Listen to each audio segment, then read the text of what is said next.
Hello বন্ধুরা, আমি সুপর্ণা। আমার নতুন একটি ব্লগে তোমাদের অনেক অনেক স্বাগতম। আশা করি তোমরা খুব ভালো আছো, সুস্থ আছো। আমরাও ভালো আছি। তো এখন ঘড়িতে মোটামুটি সকাল 10টা মতো বাজে। তো এখন চলে এসেছি দেখো বিছানা গোছাতে। তো এতক্ষণ আসতে পারিনি, কেননা আমাদের বাড়িতে যেহেতু কাজ হচ্ছে, তো ইট ধুতে হচ্ছে, সংসারের কাজ করতে হচ্ছে, বাসি কাজ করতে হচ্ছে, জল খাবার বানাতে হচ্ছে, মানে ঘরে বাইরে দুদিকে আসতে হচ্ছে, যেতে হচ্ছে। তার জন্য ব্লগিং করা সেরকমভাবে টাইম পাচ্ছি না। তো এখন খাওয়া দাওয়ার পরে একটু টাইম পেয়েছি, স্নানে যাব। তো ভাবলাম বিছানাটা গুছিয়ে ফেলি। তো দুদিন ধরে বিছানাটা মানে কি বলো তো, বিছানা আমি সবসময় গুছিয়ে রাখি। তো বিছানাপত্র আমার গুছিয়ে রাখতে, ঘর সাজাতে খুবই ভালো লাগে। কিন্তু কি বলো তো, মানে উপর থেকে এতটাই নোংরা পড়ে, যেহেতু টালির চাল, মানে কি করে যে এত নোংরা কোত্থেকে আসে আমি জানি না। তো বিছানা মানে সকালেই যে ঝেড়ে দিয়ে যাব, তো দুপুরবেলা আবার ঝাড়তে হবে, না হলে শুতে পারবো না, এত নোংরা পড়ে আর কি।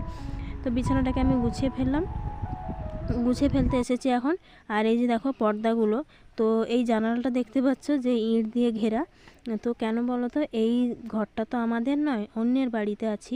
তো তার জন্য কি বলো তো, এটা যদি আমার নিজের বাড়ি হতো, তাহলে এই জানালাটাতে একটা গ্রিল বসাতাম, খুব সুন্দর করে পর্দা দিতাম। তো আমার না ঘর সাজাতে খুবই ভালো লাগে, তোমরা ঘর দেখলেই বুঝতে পারবে যে আমার ঘর সাজাতে খুব ভালো লাগে। কিন্তু কি বলো তো, এখন তো টাইম হচ্ছে না, তার জন্য সেরকমভাবে ঘর গুছাতে পারছি না। তো যতটুকু টাইমটা পাই, সেটুকুর মধ্যে আমি ঘরটাকে গুছিয়ে ফেলার চেষ্টা করি। আর এই যে দেখতে পাচ্ছ, এর নিচে কিন্তু গদি দেয়া নেই, মানে কাঁথা, অনেকগুলো কাঁথা দেওয়া আছে, তার উপরে একটা তোষক দেওয়া আছে।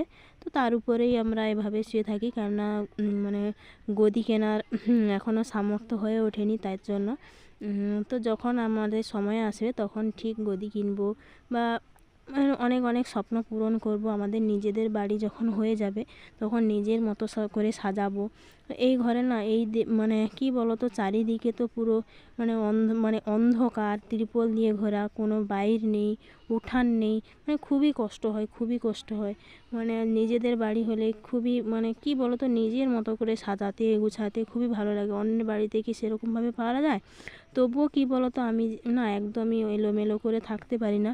তো যতই নিজে মানে অন্যের বাড়িতে থাকি, মানে সেটাকে মানে নিজের মতো করে গুছিয়ে রাখার চেষ্টা করি। আর এখানে চলে এসেছি, দেখতেই পাচ্ছ, রান্নাঘরে স্নান টান করার পর মানে তাড়াহুড়ো করছি। কেন বলো তো, মানে আমার শ্বশুরমশাই অনেক দিন ধরে মানে জ্বরে ভুগছে। তো উনি তো খাবে, 12টা বেজে গেছে, তার জন্য আমি তাড়াহুড়ো করে গ্যাসে, মানে আজকে হবে ডাল, চচ্চড়ি আর একটুখানি মাছের টক। তো তার জন্য কি করেছি, গ্যাসে একটুখানি ডাল বসিয়ে দিয়েছি প্রেসারে।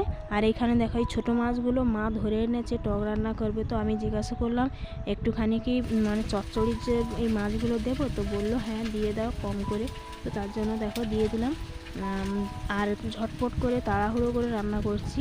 আর এখানে দেখো মা শুশনি শাক মানে মাঠ থেকে তুলে এনেছিল, শুশনি শাক দিয়ে আলু দিয়ে চচ্চড়ি হবে।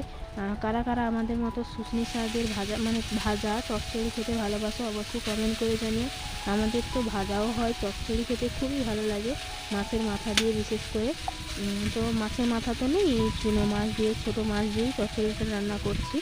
তো আর মা বললো কি যে আমি টকটা আমি রান্না করব, তার জন্য আমি ডালটা আর এই চচ্চড়িটা কোনো রকম করে ফেলছি তাড়াহুড়ো করে। আর এখানে দেখো প্রেসার কুকার থেকে ডালটা নামিয়েও নিয়েছি, মানে এত সুন্দর সেদ্ধ হয়। আর আমি যদি উনানে মানে ডালটা বসাই, খুব কম সেদ্ধ হয়, মানে ছলা ছলা হয়ে থাকে। কিন্তু আমি যদি প্রেসারে ডালটা দিয়ে মানে গ্যাসে সেদ্ধ করি, 2টো সিটি দিই, তাহলে খুব সুন্দর সেদ্ধ হয়ে যায়। আর দেখতে পাচ্ছ এত সুন্দর হয়ে গেছে। আর এখানে দেখলাম ভাতটা একটুখানি বাকি আছে। তো তার জন্য কী করবো, যে ভাতের হাঁড়িটা ওদিকে দিয়ে দেবো, আর ওই মানে কড়াইটা এদিকে নিয়ে আসবো। তাহলে তাড়াহুড়ো করে মানে ঝটফট করে হয়ে যাবে আর কি রান্নাটা। তো দেখতেই পেলে, মানে ভাতের হাঁড়িটা ওদিকে দিয়ে দিলাম, আর চচ্চড়ির কড়াইটা এদিকে নিয়ে আসলাম। তো আমার চচ্চড়িটা পুরো ভাজা ভাজা হয়ে গেছে। আর এই শুশনি শাকের চচ্চড়ি একটু ভাজা ভাজা না হলে একদম ভালোই লাগে না। তো দেখো হয়ে গেছে, আমি এটাকে এখন তুলে নেব।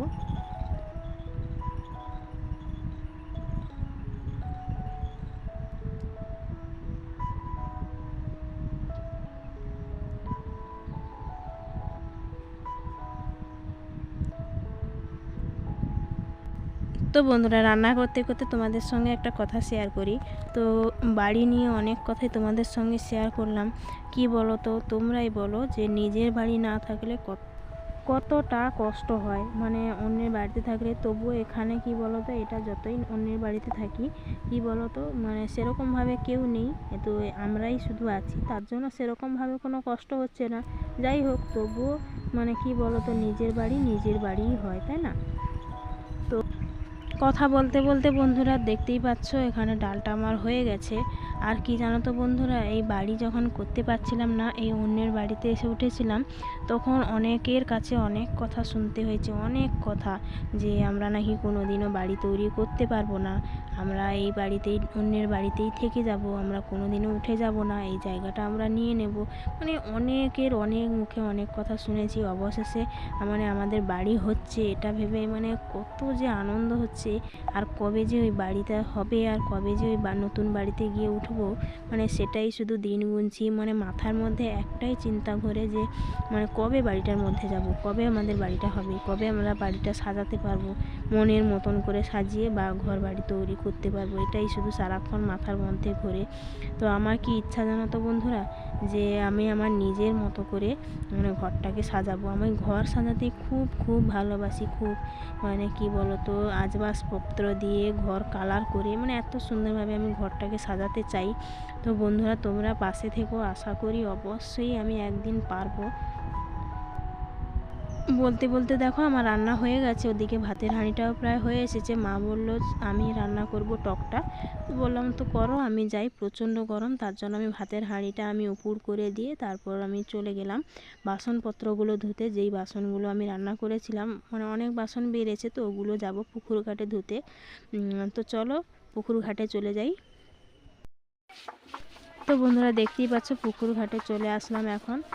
তো পুকুর ঘাটে দেখতেই পাচ্ছ, এটা যেহেতু অন্যের পুকুর, কি বলো তো, ওই যে মানে মাঠের পুকুর, তো জলটা খুবই নোংরা, এত মানে নোংরা তোমরা বুঝতে পারবে না।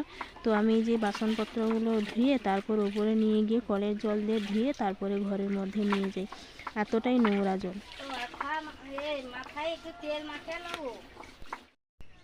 তারপর মা যেহেতু ওখানে মানে টকটা রান্না করছে, তো আমি ভাবলাম চলো ঘর টরগুলো ঝাঁটিয়ে দিই, বাবা যেহেতু খেতে চলে আসবে, স্নানে গেছে, তো তার জন্য দেখো আমি মানে ঘরটা ঝাঁটিয়ে দিচ্ছি। আর ওই যে গামলার মধ্যে ঘাসগুলো দেখছো, ওটা গরুর জন্য, তো গরু খাবে, তো ওটাকেই সেদ্ধ করতে দেব। তো মায়ের হয়ে যাক টকটা রান্না, তো আমি দিয়ে দেবো এই গামলারে মানে ঘাসগুলো। আর তোমার দাদা ভাইরা এখনও মানে কাজ করছে, তাদের এখনও ছুটি হয়নি, তো ও স্নানে যাবে। তো বন্ধুরা দেখতেই পাচ্ছ এখানে মা ওই টকটা রান্না করছে, মাছগুলো ভালো করে ভাজা করছে, আর আলু সরু সরু করে কেটেছে, মানে আর সর্ষে আর লঙ্কা বাটা করেছে, আর ওই যে আমচুর হয় না, তো আমচুর দিয়েই ওই টকটা রান্না করবে, খুব টেস্টি হয় খেতে। তো আমিও পারি রান্না করতে, আমি মায়ের মতো সেরকম পারি না, তাও মাকে দিলাম রান্না বান্নাটা করতে।